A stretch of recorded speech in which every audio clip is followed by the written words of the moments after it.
écoutez Radio Légumes et compagnie, le balado consacré à la culture et l'entretien des plantes comestibles.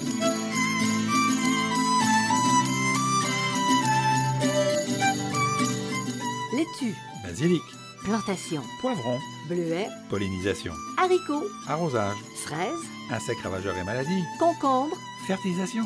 Radio Légumes et compagnie, le balado qui vous dit tout pour cultiver et entretenir simplement les plantes comestibles de façon naturelle.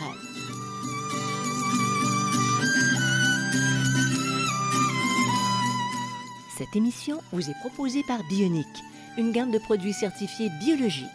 Issus notamment de la récupération des résidus marins des pêcheries de la Côte-Nord, la gamme Bionic propose des engrais 100% naturels, des algues marines liquides et un compost forestier et marin.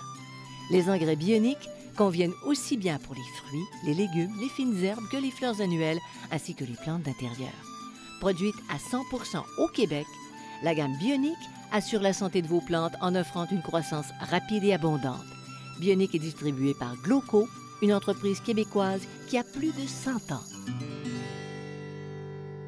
Bonjour tout le monde, bienvenue à Radio Légumes et compagnie. Bonjour Monsieur Bertrand. Bonjour Janine.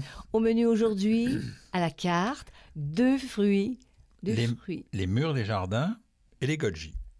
Murs des jardins. Est-ce qu'à ce moment-là, c'est parce que tu fais opposition à murs sauvages? Oui. C'est pour ça qu'on dit ça. Oui, il y a plusieurs murs sauvages, mais là, c'est les murs des jardins, là, qui sont des variétés qu'on connaît. C'est pas les murs qu'on récupère. On peut aller récupérer en forêt, puis à l'extérieur, là. Mais ça, c'est ceux qu'on cultive. Il y a des murs indigènes au Québec, là, mais les goji, non, ça, c'est pas indigène. Ça, c'est pas indigène. Non. Par contre, c'est vivace. On va y revenir. On va y revenir. Alors, on commence par les murs des jardins. Les murs des jardins, c'est pas les murs, là, tu sais, c'est des bons fruits. Les murs. Des bons fruits. Oui. Ça vit sur cette planète depuis combien de millénaires? Alors là, des millénaires de très longtemps. Elles sont originaires de l'hémisphère nord, en général, les murs. Elles sont... on considère qu'elles sont... On les cueille depuis le néolithique, il y a 5 à 6 000 ans. On a commencé à cueillir les murs. Et depuis très longtemps, en Amérique du Nord, surtout les Amérindiens ont dû commencer aussi, eux autres, à cueillir des murs parce qu'il y a plusieurs variétés indigènes, espèces indigènes en Amérique du Nord. Okay. Ça ressemble à des framboises, mais c'est foncé. C'est foncé. Est-ce que les framboises, c'est la même chose, là? Tu l'as en nordique également? Framboises, je me souviens plus exactement, là, mais... les Indiens, c'est sur les murs. Oui, t'as les framboises indigènes, oui. Oui, sauvage, c'est ça, dans les forêts. OK.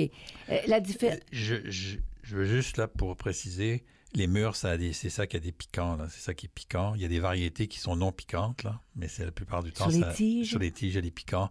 Il faut mettre des gants pour les récolter. Comme les framboises, dans le fond. Oui, des framboises modernes, il n'y a plus beaucoup il y a plus beaucoup d'épines. Il y a encore un petit peu, mais il n'y en a plus beaucoup. Mais sur les murs, ça, on a ça. Oui. Des épines, d'accord.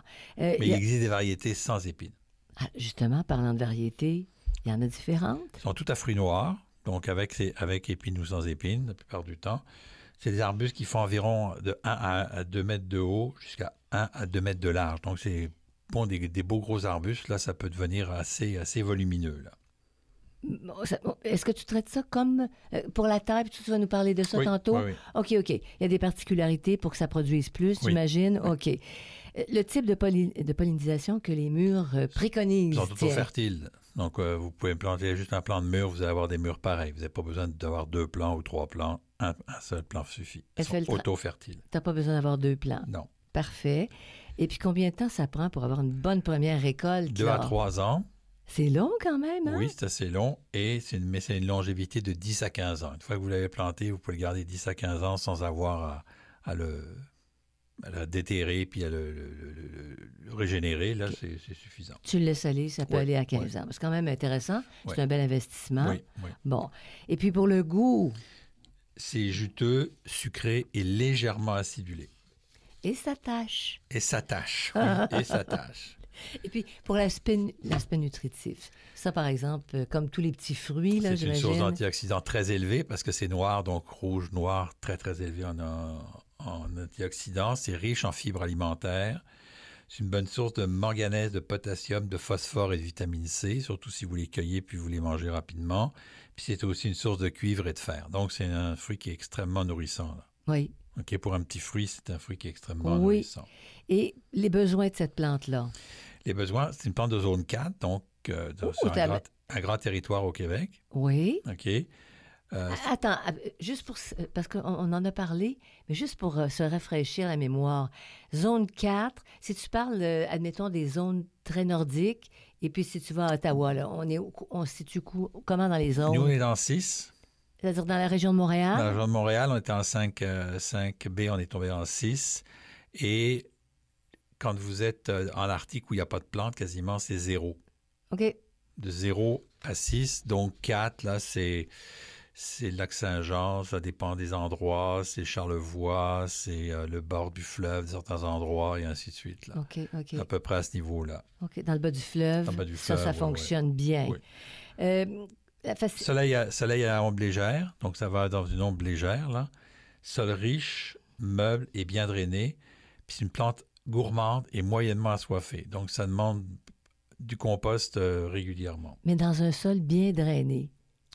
Oui. Même oui. à ça, il faut que tu nourrisses. Parce qu'un sol drainé, parce que il se draine de ses nutriments aussi.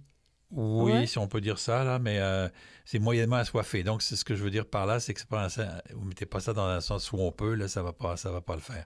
C'est un sol qui est bien drainé, là, où l'eau s'en va régulièrement, et donc la plante est moyennement assoiffée. Vous n'avez pas besoin de tout le temps l'arroser, donc il n'y a pas de contradiction, là. Bien drainé et moyennement assoiffé, c'est la même chose. Ça fait parfait.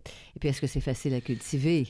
Oui, mais c'est un arbuste extrêmement drageonnant. Quand ça part, là, ça peut faire des tales extrêmement drageonnantes. Je ne vous conseille pas de mettre ça sur un petit terrain. Ça prend un grand terrain. On a des amis, Oui. dans le bout de Victoriaville. Oui. Et ils ont une haie, mais c'est des Non, arbres c'est une quasiment. immense talle. Ah oui! C'est plus une haie, c'est une immense talle. Ils en ont, c'est une immense talle. C'est ça. Alors, ça se répand puis naturellement. Et alors, comment on plante ça? On entretient ça et on taille ça des murs de jardin. Comme les framboisiers, exactement pareil. Donc, écoutez le balado Un fruit au naturel, la framboise. Allez sur le site. Donc, vous faites ça exactement comme un framboisier. Les murs, les framboisiers, c'est la même chose. C'est la même chose. C'est la même chose. Les tiges qui ont fructifié, il faut les couper pour laisser la place aux tiges qui n'ont pas fructifié, qui vont fructifier. Donc, c'est celles-là qui sont les plus Donc, productives. c'est celles-là qui sont les plus productives. Okay. C'est quand elles ont fructifié, habituellement, elles produisent moins. Tu dis que les murs sont très drageonnants, ça se répand par le sol. Oui. Tu mets ça en association avec quels légumes? Alors, tu peux mettre ça en association, c'est pas évident, là, mais les associations de murs, c'est le bleuet, la ciboulette, et la ciboulette à l'ail, les fraises, les haricots nains, la mélisse, les menthes, les pois mange-tout et le raisin, OK? Mais c'est pas évident à mettre, là, OK? Je vous le dis, ça. Mais ça peut être les premières années, là, ça peut être ça, puis après, quand il prend de la place, vous l'enlevez. Un jardin, c'est dynamique, hein? Ça bouge tout le temps, ça évolue tout le temps, hein?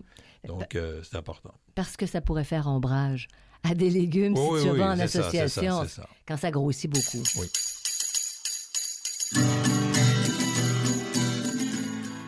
Vous écoutez Radio Légumes et compagnie, le balado consacré à la culture et l'entretien des plantes comestibles.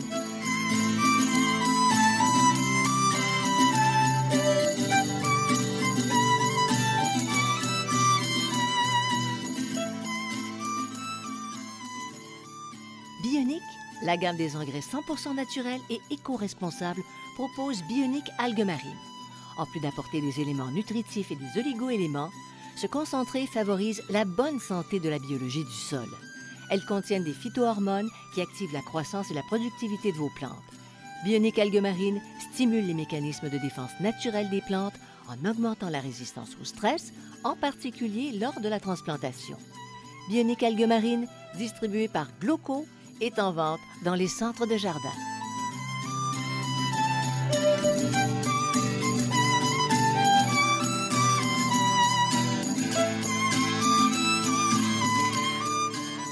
Vous écoutez Radio Légumes et compagnie, le balado consacré à la culture et l'entretien des plantes comestibles.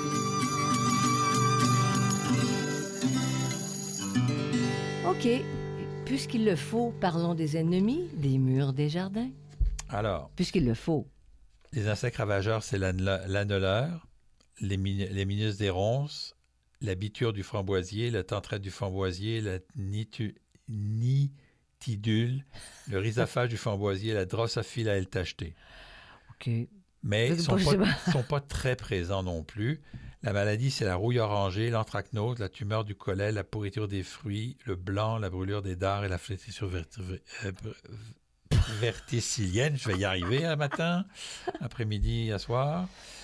Donc, en réalité, là, les gros problèmes, c'est l'annulaire du framboisier, principalement, puis la drosophile à L tachetée qui va rentrer dans les fruits. Et là aussi, j'ai un balado que j'ai fait sur la question. Et puis, dans les maladies, c'est la rouille orangée principalement, puis le blanc qui sont les deux problèmes. OK, mais pas tant que ça. Hein? C'est moins fragile le blanc, que les ça peut être problématique, puis la rouille aussi, mais pas tant que ça. C'est moins fragile que les framboises. Oui, c'est moins fragile que les framboises. C'est ça. Alors, on les récolte quand? Quand ils sont bien mûrs, donc ils ont atteint leur pleine couleur, et en réalité, le truc, c'est quand ils se détachent. Quand vous tirez dessus puis qu'ils ne viennent pas, c'est comme les framboises. Les framboises qui ne sont pas mûres, elles ne se détachent pas toutes seules. Quand les framboises qui sont mûres, vous les tirez dessus puis elles se détachent. Fait que c'est l'indice. L'indice, puis ces fruits ne mûrissent pas après la cueillette. Donc, ça ne sert à rien de les cueillir puis attendre qu'ils mûrissent. Ils ne mûrissent pas, ils sont... C'est bon à savoir. Oui, c'est ça. Très bon à savoir. Ils sont climatériques. Climatériques. Ils sont non climatériques. Non climatériques. Climatériques, ils vont continuer de mûrir après la cueillette. C'est ça. Et eux, c'est le contraire. Non climatériques. Et puis, pour les conserver, il y a plusieurs façons. Sirop, en gelée, en coulis, pour les boissons frappées dans les desserts. On peut aussi les congeler ou les mettre en confiture. Donc, on a toutes sortes de situations, un peu comme les framboises. Exactement. Bon, alors, tiens, on a parlé des murs des jardins, puis là, on s'en va vers les goji. Ça, c'est moins connu. C'est moins connu. On en a fait beaucoup la promotion pour toutes ces qualités. Oui, de mémoire, ça s'appelle la plante du bonheur, une affaire de même. Ah oui? Ah oui, c'est originaire d'Asie. On sait qu'elle est cultivée depuis plus de 3000 ans en Chine et au Japon. Là. OK? Oui, donc la belle goji, c'est très, très connu dans la pharmacopée chinoise. Là, c'est très, très utilisé. Mais ça s'est rendu ici parce que tu dis que c'est vivace. Tu plantes ça. On va y revenir. Oui, OK. Oui, on va y revenir. OK. Alors, est-ce qu'il y a différentes variétés accessibles en Amérique? Il y a très peu de variétés. Je pense qu'il y a 3-4 variétés, mais c'est quand même des arbustes qui peuvent monter à 2 mètres de haut sur 2,50 m de large. Là. C'est gros. C'est très gros. Est-ce que c'est beau? Oui, c'est assez beau. C'est un bel arbuste. La petite fleur assez buste, mais c'est un arbuste qui fait des longues tiges. Hein, des longues tiges, et donc ces mesures-là, c'est surtout quand il est palissé. OK? Donc, collé sur un mur. C'est ça, on le colle sur un mur, puis là, on vient le palisser sur le mur. Okay. Mais quand il va monter, il ne monte pas à 2 mètres ici parce qu'il est d'une zone, on dit zone 3, mais les goji ici sont plutôt zone 4-5. Là. Normalement, c'est une zone 3, mais c'est plutôt une zone 5. Là. Dans certaines conditions, on n'a pas encore l'habitude de les cultiver, donc on ne connaît pas encore tout à fait bien leurs conditions. Mais ils peuvent devenir assez hauts, mais ils viennent surtout assez larges parce que les feuilles, les branches retombent. Donc, c'est des branches retombantes. Donc, ils ne mettent pas tout à fait la bonne hauteur, mais la largeur, ils sont imposants dans la largeur. Fait que tu peux mettre ça sur un mur. Oui.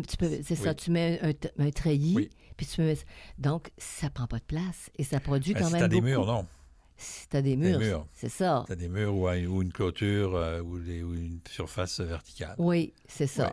Et le mode de pollinisation du goji? Autofertile. Ah bon, donc tu en as un, puis ça fait le travail. Ça fait le travail. Et puis, combien de temps ça prend avant d'avoir une récolte abondante? 3 à 4 ans avec une longévité de 15 à 20 ans. Ah! Donc, c'est quelque chose d'assez... c'est un bon investissement quand même. C'est ça, ça prend 3-4 ans, mais tu l'as longtemps après. C'est ça. Okay. Et puis, pour le goût, rappelle-nous. C'est acidulé. C'est très acidulé et légèrement sucré. C'est pas vraiment c'est un fruit, mais... Mais ça se mange rarement frais. Ça se mange sec en général. C'est ça. On va y revenir. Ça. Bon, ben OK. Alors, on aborde le côté nutritif parce que c'est pour ça qu'on nous a vendu le goji. Il y a plusieurs années, on en parlait beaucoup dans les livres de santé naturelle. Très importante source d'antioxydants. 18 sortes d'acides aminés, 21 oligo-éléments, du bêta-carotène, du calcium, des protéines, des vitamines B, B2, B6, C et E. Et séché, il est riche en fibres alimentaires, en vitamine C et en fer. C'est Incroyable, dans un petit fruit. C'est ça. Puis on parle de renforcement du système immunitaire, anti-inflammatoire. C'est pour ça que les Chinois l'utilisent beaucoup, parce que c'est une plante qui est bourrée de très bonnes choses. Ils n'avaient pas de système pour le savoir, mais avec l'expérience, ils se sont rendus compte que c'est une plante qui avait des bons effets pour la santé. Donc, à introduire dans un jardin comestible. Oui. Ça protège le foie. Oui. Tu sais, avec le foie gras, on dit que la maladie actuelle, là, ça fait des folies. Là. Oui. Ça protège le foie, entre autres. Bon, alors, est-ce que c'est une plante qui est difficile, est exigeante pour ses besoins? Les exigences de la plante, on dit zone 3, mais j'ai toujours eu des doutes parce que moi, je ne les ai jamais vus et ils ont un peu tendance à geler les variétés qu'on a ici. Peut-être qu'on va développer des variétés un peu plus résistantes. C'est une plante de plein soleil qui demande un sol riche, meuble, au pH neutre, frais et bien drainé. C'est une plante gourmande, mais moyennement assoiffée. Donc, bien drainée, moyennement assoiffée, mais c'est une plante gourmande. Il faut lui donner à manger, là. Bon. Donner parce qu'elle aime les sols riches. Pour qu'elle te donne ensuite tous ces bons nutriments. C'est ça. Est-ce que c'est facile à cultiver? Elle est plus ou moins facile à cultiver parce qu'on manque de connaissances. C'est pas une plante qu'on cultive beaucoup et on n'a pas énormément de connaissances sur la goji. C'est drôle parce que tu disais tantôt que ça existe depuis des millénaires. En Asie. En Asie. C'est ça, donc on l'a adapté ici. C'est quelqu'un qui a eu l'idée. Sais-tu comment ça a été introduit en Amérique? Non, je ne sais pas comment ça a été introduit, mais c'est toujours des horticulteurs qui cherchent des nouvelles plantes, qui veulent voir, qui s'en vont là-bas, qui trouvent... c'est comme le kiwi qui a été rapporté qui vient de Chine et qui a été rapporté en Nouvelle-Zélande par une enseignante qui l'avait ramené puis qui l'a fait cultiver dans sa pépinière. Le gars l'a cultivé pendant 15 ans sans vraiment s'intéresser. Puis d'un coup, il s'est intéressé à ça. Puis les Néo-Zélandais sont devenus des kiwis. C'est ça. Alors, tu vas nous parler tantôt de tout ça. Oui. Comment on cultive cette plante-là. Oui. Vous écoutez Radio Légumes et compagnie, le balado consacré à la culture et l'entretien des plantes comestibles.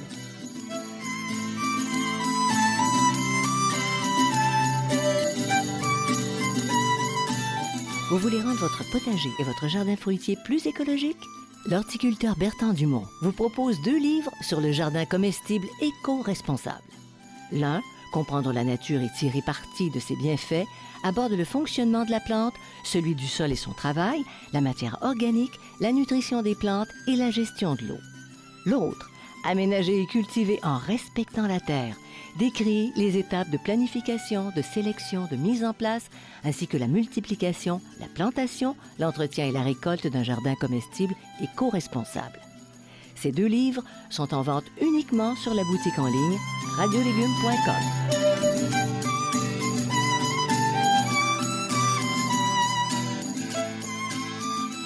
Vous écoutez Radio Légumes et compagnie, le balado consacré à la culture et l'entretien des plantes comestibles.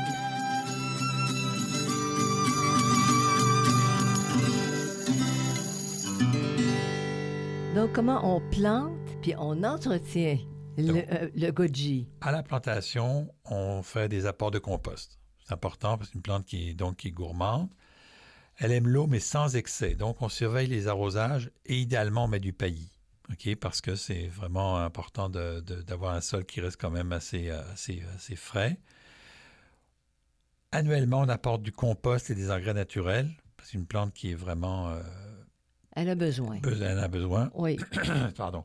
Elle est très facile à palisser le long d'un mur ou d'un treillis. Donc, c'est ce que je disais. Donc, vous pouvez l'avoir en palissade. Ça va être beaucoup plus facile, encore plus facile parce que ça peut faire des grandes tiges. Accueillir. Accueillir.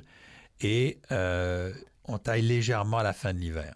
Okay, on enlève le bois mort à la fin de l'hiver, mais c'est à peu près tout. On laisse grimper ça sur le treillis ou on laisse faire... Pour donner l'image, c'est comme une fontaine. Là, oui. Ça fait la forme d'une fontaine. Ça retombe, les branches retombent. Comme un saule, une fontaine, pas tout à fait c'est un saule, pas de tronc. Un saule, pas de tronc. Parce que ça part du sol, là, les tiges partent du sol, donc ça fait vraiment une espèce de petit monticule. Puis, est-ce que c'est une plante qui a des ennemis en Amérique? Elle en avait sûrement en Asie, mais elles sont peu attaquées par les insectes ravageurs et les maladies, à l'exception du blanc. En fin de saison, on va avoir du blanc, mais... En général, il n'y a pas d'insectes et de maladies vraiment importantes. C'est un champignon. Hein? Oui, le blanc, c'est un petit champignon. Alors, on récolte quand? Mais quand les fruits commencent à tomber au sol. Ah, ça, c'est une particularité. Oui. Pas avant. Oui. OK. Et donc, ce qu'on fait, c'est qu'on peut étendre une toile sur le sol, secouer le plant et ramasser les fruits. Donc, c'est des petits fruits, fait que si vous commencez à ramasser un par un, ça va être très long. Donc, on met une toile, on brasse, puis tout ce qui tombe, ça peut être plusieurs fois. Là, c'est pas toujours, les fruits sont pas toujours mûrs en même temps. Donc, quand vous commencez à brasser, quand vous voyez qu'ils commencent à tomber, c'est là le temps de mettre une toile, les brasser pour que ça tombe le plus possible, puis les récolter. Fait que quand tu connais ce truc-là, c'est pas mal plus simple de récolter. Oui, oui. Ben oui, sinon, petit fruit par petit fruit, c'est pas d'allure. Bon, Parce que c'est pas gros, le fruit, là, il fait même pas un demi-pouce, même pas, là.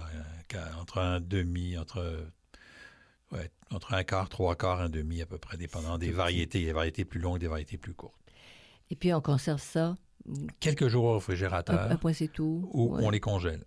Et, bon, on peut pas faire de confiture avec ça, puis en tout cas, on pourrait peut-être, mais Non, c'est Non. parce que les meilleurs de les manger, c'est qu'ils sont déshydratés. C'est c'est vraiment comme la ça manière. qu'on nous les vend, Oui, c'est d'ailleurs. comme ça qu'on hein? les vend, puis c'est Mm. comme ça qu'on les a. Donc, on peut les ajouter en fruits secs, on les ajoute au gâteau, dans les soupes, les poissons, les volailles, les riz et les légumes. Les Chinois l'utilisent à toutes les sauces, là, c'est-à-dire, là. Donc, c'est vraiment déshydraté. Donc, on les met au réfrigérateur. Si vous voulez congeler, ça va être plus compliqué à déshydrater, là. Oui. Mais idéalement, c'est au réfrigérateur, puis déshydraté, là, avec un bon déshydrateur. Puis tu pour- mets ça dans tout. Dans tes soupes, Oui, dans dans plein ci, dans d'affaires, ça. là, ça, là, Bon. on met ça dans plein C'est comme de d'affaires. l'aspirine. On nous sert de l'aspirine pour tous les maux du monde. Ben, Mais, c'est goji, ça, les c'est goji. ça. C'est ça. Alors, ça complète le sujet aujourd'hui, les murs des jardins et les goji. On vous invite à suivre le site, radiolégumes.com, pour d'autres informations, si vous voulez aller plus approfondir, si vous voulez approfondir vos affaires. là. Quelques-uns, on a 128 balados de fête actuellement. Fait que, On peut allez-y. s'amuser, Oui, oui, c'est ça. vous avez de quoi écouter. Et on remercie Bionic. 128, ça doit faire à peu près une centaine d'heures. Ah oui, d'enregistrement. Ben Ouais. oui, c'est une banque. C'est une banque audio. Une centaine d'heures. Et en tout cas, elle est fréquentée, ça on peut le dire. Oui. Hein? Xavier Gervais-Dumont, merci beaucoup pour la musique. Charles Gervais-Dumont, merci pour l'assistance technique. Bertrand Dubon, merci pour tes connaissances. Et à vous tous d'avoir Merci, été Janine. avec nous. Merci, Janine, pour ton animation. À la prochaine et allons à nos potagers et entretenons la nature pour qu'elle nous le redonne. Alors, à la prochaine.